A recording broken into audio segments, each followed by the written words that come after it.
Hey, what is up guys? It's your Roy Speed here, and today I thought I'd do a cool little replay analysis of Game 3 between Electronic Boys and Felt. If you guys didn't know, I'm playing in DPC Division 2 for North America. It's been a ton of fun. I'm having a good time with my team, and finally, we were able to pull out a series win. We're currently 1-2. Super glad we could turn it around. This was a fantastic game where I played my best hero, Nature's Prophet. I'm going to go through every single decision I make so you guys can put them into your own game and hopefully become one of the best natures in the world. But alright, let's start it off with the draft. I'm not going to go through the entirety of the draft, just like the portion that really affects my Nature's gameplay, and so let's get into it. By the way guys, if you want to become absolutely broken, well, what you need to do is sign up to the GameLeap website down below right now. The reason why you should do that is because every single day we post a new video there.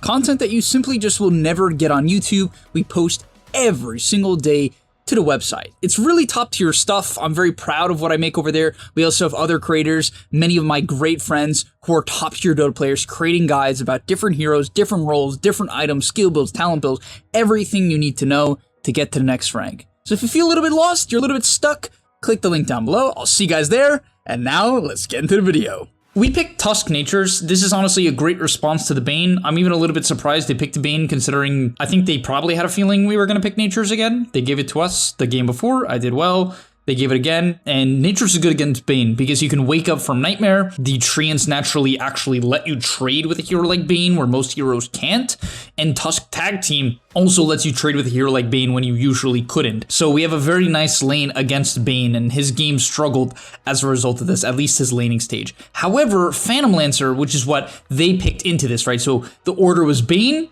Tusk, then Natures, and then a Phantom Lancer. And the reason why this is interesting is their carry player is a level 30 PL, and PL naturally is very good against Tusk, and it's okay against Prophet. I'll explain why it's okay as I let the draft play a little bit here. Now, it's good against Prophet early on because you're a high armor hero, very good base damage.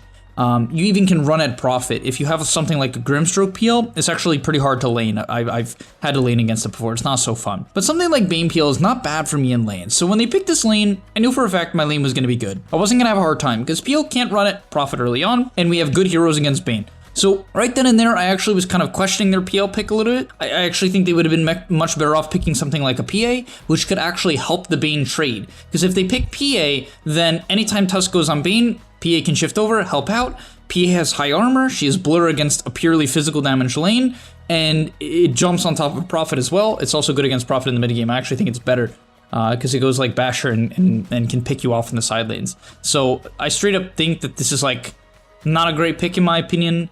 It's a comfort hero, so it's understandable.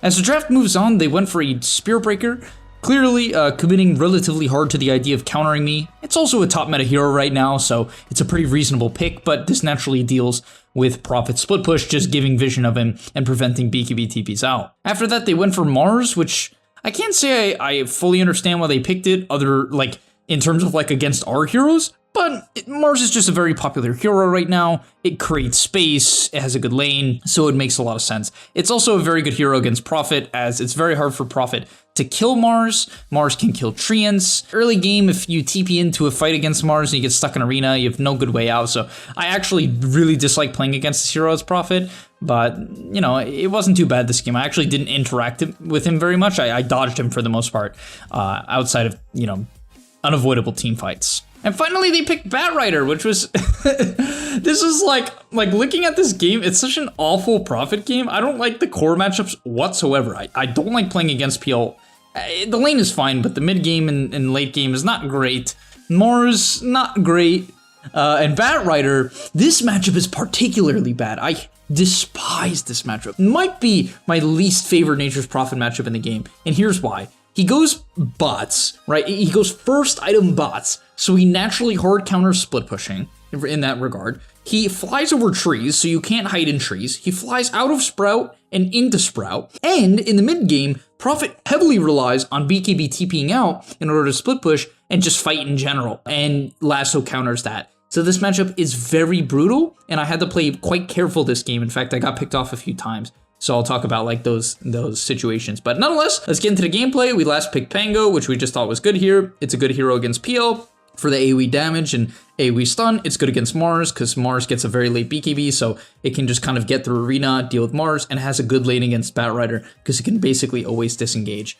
So yeah, we thought it was a good Pango game. All right, so I'm not going to spend too much time on the laning stage only because this is a very static lane for the most part. The only thing that I'll be looking to do in this lane is deny and CS. You can pressure PL a little bit, especially the main time you'll see me pressure PL on this lane is on, oh, that was such a good start. I got the range creep and then denied the range creep. But the main time I'll look to pressure PL, and I look to pressure most of these like high armor carries, is when I get my gloves of haste timing. Basically, you'll notice against heroes like PL and Naga and TP, I won't ever buy stick. However, against heroes like PA that are harder, like relatively hard to harass, but also cast a lot of spells, I'll go for the wand early on. But the gloves of haste is just super nice. You hit so hard on this hero, right? You just, I don't know why it says I have plus 24 damage. I don't, but you hit really hard on this hero. You already have good base attack time, so the attack speed is just super noticeable, and you can really beat people up and get in usually 3 to 4 auto attacks. It's extremely noticeable. So that's the main time I pressure. I also do a little bit of pressure here. As you can see, when you have 4 treants, most players and heroes can't trade with you, and if they do, they die or just, you know, take a bunch of damage. And so here with these 4 treants, I can kind of zone them off, autoing. Then I micro my treants back while I'm zoning them out. I put them onto the melee creep so they'll start denying, and then I can get the deny. So that you can see that's a very high, like that's a super high mechanical skill play that you can make, which is get the 4 treants. And the way you do that is you just spawn them off cooldown. It's very easy. And then when you get them, use them to bully them off the wave. And when the creeps are getting low, continue to auto attack with either the treants or your hero, and then get the denies. But you can see I put my biggest priority not on harassing, not on kills, even though I hit him occasionally. It's mostly on CSing and denying, and I can't stress that enough for this hero. This is your biggest advantage as Nature's Prophet. Most players play around harassing, they play around killing, and it's not very good. I mean, it's okay, but you know, it's much better to do both. So next up, the main thing to understand about Prophet in the laning stage is you always want to use your regular TP to go back to base. And the reason for this is what it allows you to do is use your normal TP, even though it's a shorter cooldown. So you might suspect you should do this the other way around. By using your regular TP out into the lane, I'm now going to be able to get my boots, right? So I go back to base with my regular TP, I full heal, I was on like 200 HP, 200 mana, full heal, get my boots, now I buy a TP, and on top of that, I can look to shift out onto the map and get a kill rather than just having to TP back into my tower. And so I kind of tell my Tusk here, hey, look for this Bane, right? This Bane is, you know, very, very far up and he's very low. And so we're able to pick up a very nice kill into the Bane here. As I said, horrible matchup against tag team. It actually lets you kill him, and we're able to get the kill and get a lot of creeps as well. And all of a sudden we're top net worth because I have to spend 0 gold on regen, right? I've literally not bought any regen besides my starting tangos, which I frankly basically did not even need. And the PL is 500 gold below me because he has to buy a ton of regen. The Bane has to buy a ton of regen, so his net worth is crippled. And on top of that, I have quite a bit of denies, right? I have 26 CS and 6 denies to his 17 and 4, which is why I really do not mind this matchup. It's honestly a favorable lane matchup in my opinion. So I ended up getting chain gang twice in a row here, which definitely sucked. But I would say the main thing to not do when you get chain ganked like this is to panic and feel like you have to leave the lane. For instance here, so I just died twice. I didn't show it to you guys, but I got ganked by Spirit Breaker twice in a row. That's what you need to know. And you notice I just go back to my lane. The thing is, I understand that even though, you know, PL is now 2 levels above me and he's even ahead on me in net worth, which is pretty sad, it still is not the end of the world, right? It's not the end of the world. The hero still doesn't pressure me very hard, and I can still lane, especially with the lane being basically next to my tower. I'm more than okay to lane. On top of that, we were able to set up for a Pango gank, which I think only results in a Bane kill. It wasn't that good. Yeah, do we even, yeah, okay. It results in a Bane kill, which wasn't too bad. But if I had left my lane, I wouldn't have been able to bait the Bane there. I would have a lot less farm. And, you know, yes, you can jungle on Prophet, it's a thing, but especially until you get level 5, you don't jungle very quickly. Like, that's the main time I like to start jungling. When I hit level 5, when you get 4 treants, even up to 8 when you double it up, that's when you really start to flash farm. On top of that, I TP mid here. This is something I generally never do. So this is, like, for me, this is a very niche scenario where I feel very confident we'll get a return kill onto a high priority target. So in this case, the Batrider was going in. His Firefly, most importantly, was used early, right? So he has Firefly going right now, and I knew it was starting to go down, right? It was starting to run out. In fact, it's about half duration right now. When Batrider doesn't have Firefly, the hero is very susceptible to die. It's not tanky, it's not that fast. So it kind of just feeds. And so my Tusk was wrapping, my Pango was winning his lane, and so I was very confident I could TP in and help out here. My Pango was able to go get a regen rune, and I was able to help the Tusk kill off the Bat Rider. On top of that, with the creeps that were dying, it was able to sap level 6, ulti to the bot lane, do about 300 damage to Bat, and pick up a huge kill. So that was super nice for me. On top of that, off that kill, it was really beautiful because I don't really want to lane against PL at this point. I can. It's not bad, right? It's not terrible. But if I ever have to show up far in the lane, I can get charged and die. Mid lane is much harder to charge because around the mid lane, especially with Bat Rider being dead, there's absolutely no threat to me right now, and I can back into the jungle afterwards, which is exactly what I want to do here. I kind of talked about it in the draft, but they have a lot of heroes that can kill me, okay?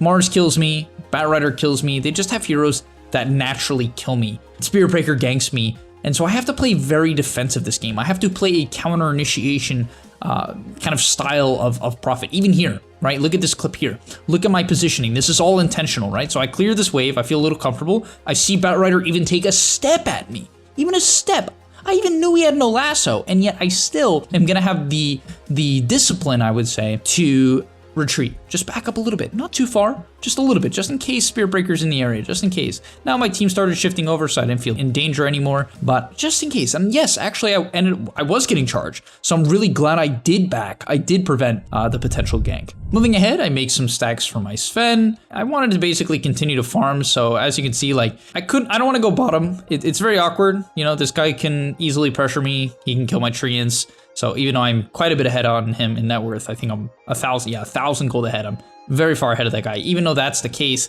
I still do not want to TP to his lane. I'm just gonna give him the lane instead. I decided to go mid here and just shove the mid wave. My team was going for a bot smoke gank. The only mistake that I might have made here, and I even told my team about it, was, hey, I just showed a potential smoke because my treants were smoked and then, you know, hit the mid wave. So maybe a bit of a mistake there. Thankfully, the enemy team wasn't paying attention. I TP bottom, help out with this kill. Usually you don't want to TP like that. Like if your team is going to get the kill anyway, you don't need to TP. You're better off just like splitting up the map and farming more. But I honestly thought there would be follow-up to that because I was afraid when I showed the mid smoke that they would respond. They didn't, so it ends up being not that good. But nonetheless, in the meantime, I set my treants to mid. They're gonna protect up this cart, right? So it's very important to do this. Anytime you have a cart wave in the early game, just bombard the nearby tower with treants. It's basically gonna take the tower. And you can see this is huge. Does the mid tower die here? I don't think so. No, it doesn't, but you know, super big value. On top of that, it's so much pressure that it even forces this guy to like panic charge mid and try to clear the wave.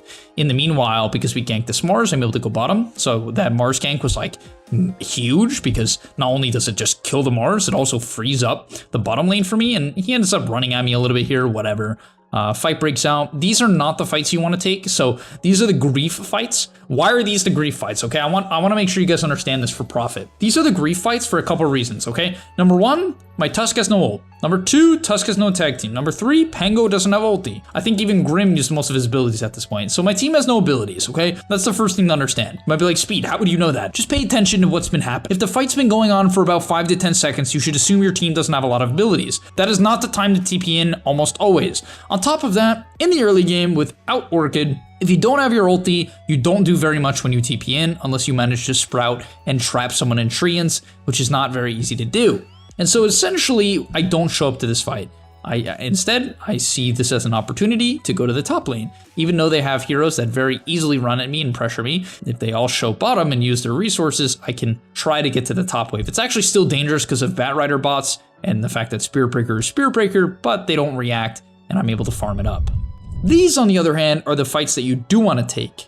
My ulti is up, my Grimstroke is getting dove on our tier 1 tower, so we have the tower on our side, we have Pango roll, and so even though I don't actually have my regular TP, I TP in. And this is the mentality of a hero like Prophet that wants to play a very carry-esque style, right? Prophet wants to scale, he wants to get items. Play him like this, okay? This is how you carry as Prophet. I don't TP into every fight, I TP into advantageous fights or pickoffs. Those are the two things I'm looking for. So generally, that's going to be dives, or as I said, pickoffs, right? Heroes that are isolated. For instance, here, my Tusk was next to PL. I just got Orchid. He had no Dispel, so I TP and I try to kill him. Unfortunately, I TP'd like slightly in vision. I should have TP'd maybe here would have been better. I thought I would be able to catch him before he could get it off, but a little bit of a miscalculation. Then Unfortunately, I got the wrong PL there, so had to disengage. This was actually one of my best plays of the game. So right after we go on PL here, I had the intuition kick in that, okay, they have bots, Batrider, and Spearbreaker. They might run at us. Just in general, we just went on a PL, and so I just booked it. I just ran. I could have went into the trees and TP mid as well. That would have been fine. Maybe that would have even been better, to be fair. That could have been safer, but either way, this was a really good play here that I get out and avoid this gank because I am very farmed, right? I am top net worth by almost 700 gold right now, and so dying would feed away a lot. So this is the point of the game where I want to play passive. When you have Orchid, you're really looking to just pay attention to the map and look for advantageous fights, right? So this, for instance, was shit. I remember this. I was like, why did I do this? This is one of those TPs where, like, I'm not sticking to my general game plan, which is I either need like big spells, like maybe Pango. I think the thing here was I didn't see anyone because of the nightmare. So I'm like, oh, we have Pango roll, I'll just go. But the problem was, like, I should assume if Bane's nightmaring him, there's gonna be a follow-up disable, whether or not it's charge or spear, whatever it is, you know. And so I tried to, you know, save him. I think he just barely dies before the roll, but I was smart enough to get out. So I'm glad I at least TP'd out and disengaged there. So I don't hate that play, you know, looking back at it. It made some sense. We had the Pango roll and I had Orchid, but you gotta be careful about those plays, especially when, you know, my supports were dead. After this, I go bottom here. I had to be very skeptical about going bottom. Reason being was they have, you know, once again, Spearbreaker. It's just like, if he's not showing anywhere, you can't even go. In fact, why did I keep going here? This is, okay, this was really risky. I can't believe I didn't get charged earlier. Look at, like, hindsight being 2020. Now I'm just baiting. Like, this is fine, right? If they charge me at this point, okay, I'm baiting because my team's here. But going up a little bit earlier there was very, very risky. Okay, next fight here. This was really nice as well by my team. I thought this was good. I think I even was the one who called back. I was like yelling at everyone to back. We messed up our gank. Anytime you mess up a gank, just get out, right? The reason why is we burned our roll, right? We burned our roll and they're gonna be able to fight under their tower in their vision. We don't want that. So we just completely back, right? You can see no hesitation, ITB top. And you might be like, in pubs, this doesn't apply to me in pubs. Well, number one, it doesn't matter. Like, even if this is a pub and it's like, oh, my team won't back, okay, whatever. Like, if you're just gonna feed with them, you should be farming instead, you know? Like, there's no argument against that. If you were gonna also die because it's a bad fight, well, that's the skill in getting to higher MMR. You gotta know when it's a bad fight, and so I knew it was a bad fight just because Pango missed the roll. I just get out, right? I don't even bother going into that. Now here, I think I don't take this fight either, yeah. So they caught my team, once again, we had no Pango roll. It's just kind of an open area, whatever, they catch my team. Bit of a mistake by my team. How did they, okay, I guess they just had a hill ward. I don't mind this death. I think this was just me not knowing that, okay, they had a hill ward. I was surprised, because I don't think they were playing top, right? They weren't really playing top, so this was just a deep ward they must have gotten down earlier on. On the note of bad matchups, this was really a game of bad matchups. So here I want to TP bottom for obvious reasons. No one on my team wants to push this out. It's very dangerous, but I felt pretty safe. We had this ward next to their tier 1, but I guess I wasn't paying enough attention because I don't remember seeing Batrider push bottom. Did we see him push bottom? Let's go back a minute and see if I should have died to this or not. Did the Batrider show bottom and I TP'd there anyway? When did Batrider go bottom? Oh no, I actually didn't see him, so that's funny. He TP'd on the wave, right where we couldn't see it. That's very unfortunate.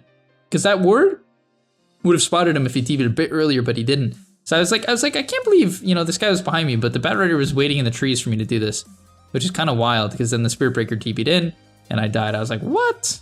I was really shocked, but that was a good play by the Batrider. That's, you know, just such, once again, bad matchup. Just one of those heroes that can do that. Bots. Gets lucky with the bot's vision, but, you know, flies over the trees and then provides vision for Spearbreaker charge. So it is what it is. Once again, I don't regret that play. Like, that's a play I'm going to make again. I'm going to go bottom when my team is trying to play for Roshan. And the reason for that is I want to continue to farm, right? I want to get my BKB. This is a hero that needs to scale. So there's that. But most importantly, what you want to understand, right, most importantly, what you want to understand before we look at this beast fight is I'm looking to force the enemy team bottom, right? If we want to Roche, we want to force them bottom. So here, this was crazy. They got to this Roche fight really fast. Even a very risky play for my team. Honestly, hindsight being 2020, this might have just been like a kind of a shit call that worked out, to be perfectly honest. And the reason why I say that is we were like 400 gold from Pango Blink, 300 less. 300 gold from Pango Blink, 400 gold for Sun BKB, 300 gold from my BKB, and we Roached. So like, Honestly, looking back at this is kind of a very questionable call, a very questionable play. I think it's because we saw the PL bottom, so we're like, whatever, just go. And that ended up being the case. They fought us, oh no, but PLTV didn't, so not really. But as the fight breaks out, man, I own this fight. Like, I don't even think my team probably noticed, but either way, like, I can't believe I own this fight. It was crazy because it was one of those fights where it's like you have impact that it's just one of those like anime moments. I don't even watch anime, but it's like an anime moment. I actually watched like this volleyball anime recently. It was very good. Haiku, it was really good. But either way, this guy blinks in and I get the Orchid off, and it was like really like a split second thing because I was more so focused on unnightmaring my Grimstroke so he could get spells off, right? Once again, you're just a hard counter to the Bane. So, you know, I do that. But then right as this guy blinks in, I was just somehow fast enough to get Orchid off onto him. No, it wasn't a hack. I was just able to get it off, and because of that, he didn't get a spear off. We completely controlled him up, and they get owned. Oh my god, the 7 kill streak of the Battle Rider going to the Sven. You love to see it. And Roshan, and I get the TP bottom for free. Like, this is kind of when the game split open. We got Aegis, we got like 4k net worth out of that. I got to completely push in the bot side of the map, which is huge. Like, I don't think you guys understand how big this is. It's like just the capability to make the PL have to farm here and like show here where he's like a mile away from his team is huge, right? Because if he gets to go here, then his team can kind of like collapse in this area. But showing here means you're really, really far away, right? You're really, really far away from your team. And just in general, you're far away from objectives. Like this tier 2, it hasn't been threatened at all this game. It's literally full HP, which is a big deal. You know, they're never gonna be able to take our outpost. They're not threatening that tower. It's super nice. On top of that, I think, yeah, this ended up being some weird fight. Yeah, I couldn't TP into this one. Unfortunately, the fight was over, so I just decided to get top tier 2. They ended up diving really, really far. It was a bad fight though anyway. Yeah. Yeah, we didn't have God Strength, so we didn't have God Strength at the start. I think we got it like mid-fight. Did we turn here? Oh, yeah, this is where they chase, like, this is a really bad chase by them. This is where I feel like they were tilted or something because this was like some super low skill stuff. Their Bat Rider retreated, right? This guy with like no defensive item just walks into me. So he just dies, and then they keep chasing, but this guy has no lasso, and I still had BKB, which they probably didn't know. They probably expected me to use it by now, but I had BKB. They grip me, he dies. It's such a bad play. They just like ran into me and I had everything up still. So I don't know what that was, but yeah, sometimes when you get into game 3, it's really tough, guys. Like one of the biggest parts about winning these series is just your mental fortitude. Like it's your ability to just like stay sane. I really mean that. And you might be like, oh, like speed, is it really that hard to not go crazy? It's not that. It's not the fact that like you cannot go crazy. It's not like you're flaming your teammates and you're going insane and, you know, you're calling them a variety of curse words and, you know, a variety of languages. It's not that. It's more just the ability to stay focused and not make plays where you're just not focused and working with your team, right? Because especially at the highest level, which is what this is, right? I mean, not literally the highest, but you get the point. Every single play has to be considered. You have to be constantly worried about what you're doing. And it's very hard to keep the amount of focus you need. Because for instance, even when I'm playing solo queue, which is like a lot less stressful than this, even then, in general, it's a lot less stressful. But even then, like if I'm not fully focused, I'm gonna lose at my rank. Like I'm not good enough to not focus, right? And in general, you're not good enough to win rank games if you're not fully focused. So that's like the hardest thing, which is why if you're trying to gain MMR, like my general best tip is play like 2 or 3 games of ranked. Like this is for gaining MMR, right? Play like 2 or 3 games of ranked and then like usually just play unranked party queue. Have fun. Like have fun and learn the game. Like enjoy the game on the back half. Like when you're playing ranked, make sure you're like full tryhard. Like go watch some OG True Sight, TI8, TI9 True Sight, get hype, full tryhard and do your best. You know, whatever happens, happens. If you get griefed, you get griefed. If you own, you own. And then go enjoy the game. I feel like that's one of the biggest things that helped me gain rank, like a lot of rank. After you know, I would play a couple games of solo queue a day, which is usually what it was. I'd play like 2 a day max. I don't do that anymore, but I have a lot more like tolerance, especially then when I had a lot less like mental confidence. I would play 2 games a day and then I'd play party queue, and I still actually prefer that. I don't like spamming ranked, but I do it just for practice, frankly. And I don't even know if I have people I can play party queue with as much anymore. It's a bit tough. But either way, this was a good fight. So I TP'd in here. I don't know why. This guy just not have mentored. He just didn't want to purge the Orchid. He just didn't want to purge the Orchid. That's funny. He should have manted here. I don't know why he didn't. I think he thought, okay, he did it now. He just did it so late. I mean, to be fair, even if he manted, he would have to hope it gets him out of the trees, which is not a guarantee, because it's not a guarantee, because as you'll see, he does it here. Right? He does it here, and it didn't get him out, so which is very common. When you manta, it doesn't necessarily get you out. So you might be like, oh my god, how did he not manta Orchid? The thing is, even if he manted it, he didn't have Doppel. So if he's stuck, he's stuck, because he doesn't have phase boots, so he can't quelling out, right? Because he tried that. It didn't work, and then he just died. PL counters Prophet, lol. Nah, PL does counter Prophet, but you know, I happened to get off a good Orchid when Doppel was down. He got a little bit unlucky on his manta. He didn't get out of the trees, and yeah, we took him down. And now this game was just, yeah, it was just, I mean, it wasn't free. Basically, the only thing I have to do at this point in the game is continue to make plays in the side lane with Tusk, and then push in bottom lane over and over and over again. Just this entire game, I've enabled my teammates to farm. And you notice the biggest way I do that is I take the somewhat hard farm, right? Here, like I'm against Spirit Breaker, I'm against Bat Rider, I just summon Tree and Psycho Base. A lot of games, I would just push this out with my hero.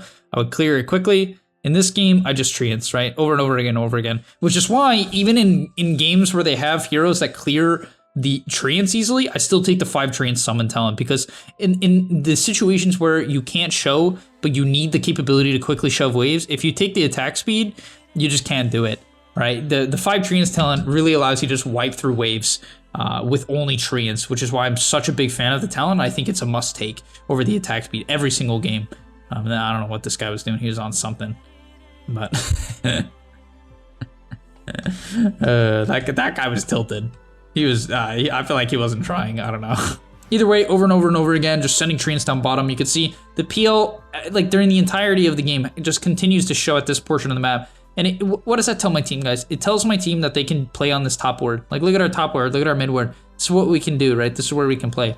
Over and over and over again, we just have this vision that we can play, right? Just, this is what we can do. And we know our PL is. It's such an advantage in these games. So yeah, it's something to consider. Also, I was getting charged here. What the hell?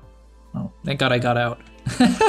Lucky, I guess. But that's the goal. Like, I'm playing this game of shoving out bottom. And as I said, like you can see here, it's actually quite pushed in. You might be like, oh, Speed, why aren't you clearing it? It's because they can kind of just kill. I think they do kill me here. They can kill me, right? They just have heroes to kill me, yeah. Look at this play.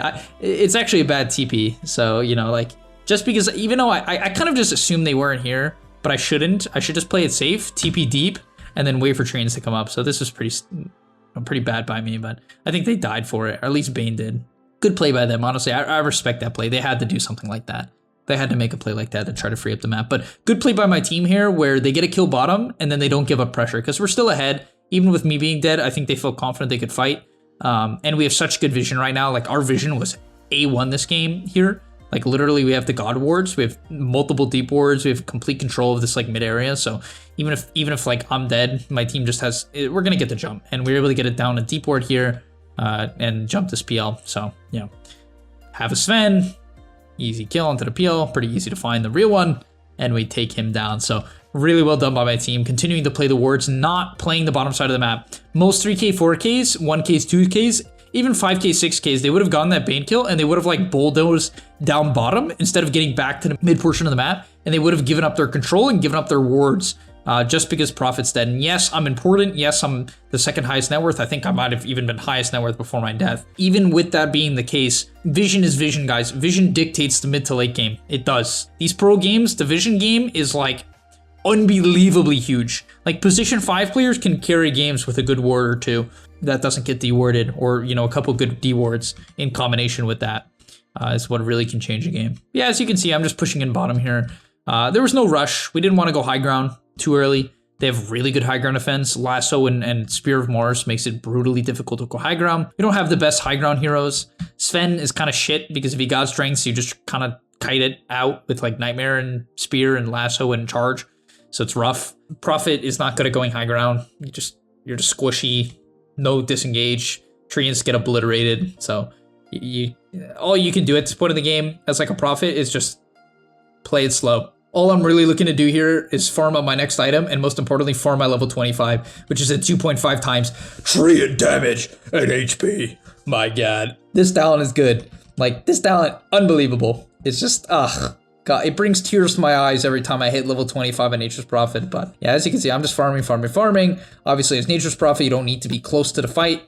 You don't need to be close to anything. So when you get ahead, it's actually really great to have this hero on your team, because not only can you shove in the dangerous waves, you can also take the safest farm, which is actually the safest farm in the late game is to some extent the worst farm, because it puts you too far away from your team. So as we go in here, it was funny, they were pinging that I'm missing. My team takes this dive play. I think I canceled this TP. It was just too deep. I didn't want to get stuck on their base with my Pango roll kind of getting wasted.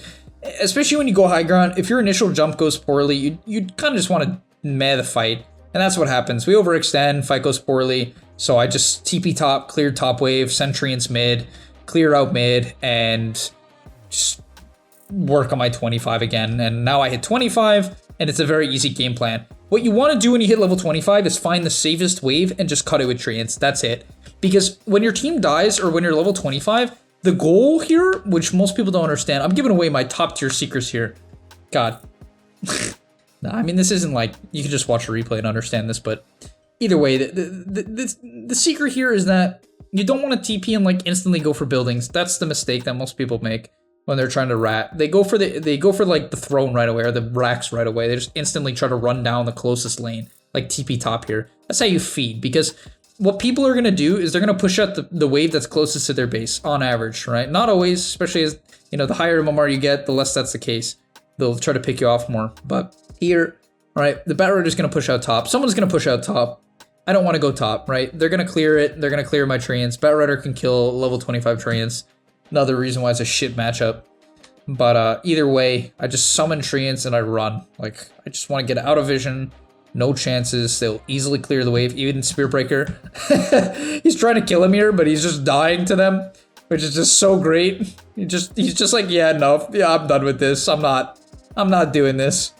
So I clear bottom. We get Spear Breaker to show. That kind of opens up for a Bat Rider kill top. I TP top, kill that guy, kill the Bat Rider. Bottom wave completely clear, which means there's no pressure. PL cannot split push. He cannot threaten the split push. All of our tier 2s are still alive. Our top tier 1 is still alive. They have 0 map control as a result. And the bottom wave is, as I said, completely in. So it's, you know, there's just no play for the enemy team to be made. Even if we were to lose a fight or something bad was to happen, it just, I mean, we'd lose a bit of net worth. That would be the worst thing that would happen, you know, a bit of net worth. And that's it. But yep, I think this was about the last fight of the game before they called GG. And yeah, it was a pleasure. Thank you guys so much for all your support, by the way. I always love watching the Twitch chat VODs of the games and just like reading the messages you guys are typing and rooting me on. It's just such a cool feeling. So I genuinely appreciate it. I hope you enjoyed this video and learned a lot about the Nature's Prophet, and I'll see you in the next one. Peace! And that's all, but remember, before you leave, come on, before you tune out, subscribe to the GameLeap website, where we are going to help you get to the next rank. If you're stuck, click the link down below, and I'm out. Peace!